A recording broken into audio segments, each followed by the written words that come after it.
এখন থেকে আমি নিজের ঘর পরিষ্কার নিজেই করব, তাহলে মাকেও হেল্প করা হবে আর মা খুব খুশিও হবে। এটা আবার কি হচ্ছে? এক্ষুনি গিয়ে দেখছি।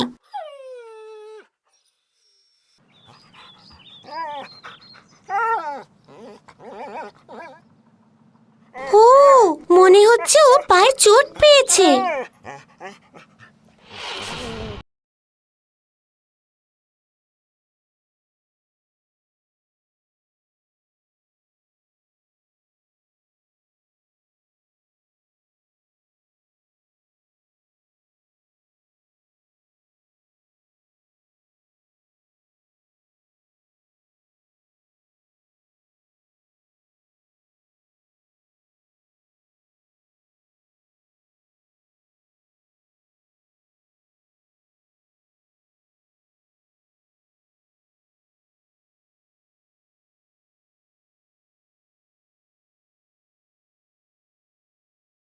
ওটাকে কেন মারছো?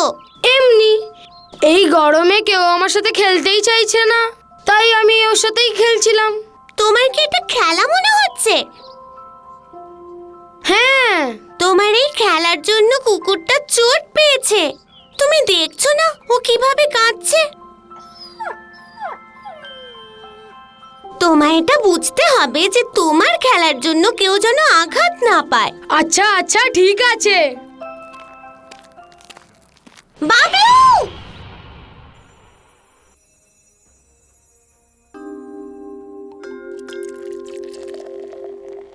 মা, তুমি এটা কি করছো?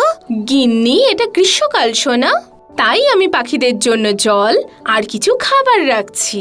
শুধু গরমেই কেন মা? শীতকালে কেন রাখবে না? কারণ গ্রীষ্মকালে পাখিদের বেশি জলের প্রয়োজন পড়ে। আচ্ছা। কারণ গ্রীষ্মকালে বেশিরভাগ জলাশয় শুকিয়ে যায়, যেখানকার জল পাখিরা পান করে। আচ্ছা, সেই কারণে আমরা এগুলো রাখি, যাতে পাখিদের জলের অভাব পূরণ হয়ে যায়। ঠিক বলেছো। এবার তাড়াতাড়ি গিয়ে এগুলোকে বাইরে রেখে দিই, আর এগুলো বাইরে রেখে দিলে ঠিক পাখিরা জানতে পারবে।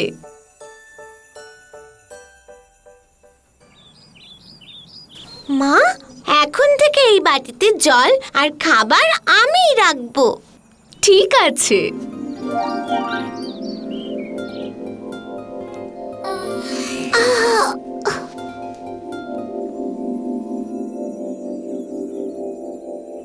মনে তো হচ্ছে কোনো পাখি আসেনি, কিন্তু এটা কি করে হতে পারে? আমাদের আশেপাশে তো অনেক পাখি আছে।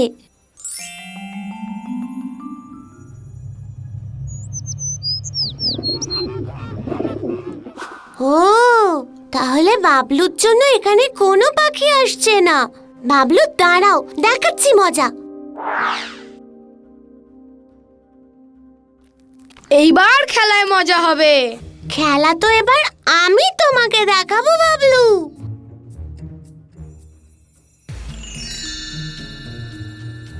শিকারি তার শিকার পেয়ে গেছে।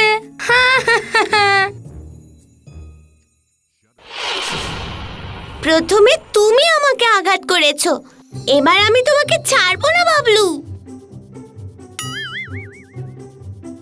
আমাকে ক্ষমা করে দাও, আমাকে ক্ষমা করে দাও। আমি আর এরকম খেলা আর কখনো কারোর সাথে খেলবো না। না না বাবলু, এই খেলাটা খুব ভালো। চলো না আমরা দুজন মিলে এই খেলাটা খেলি।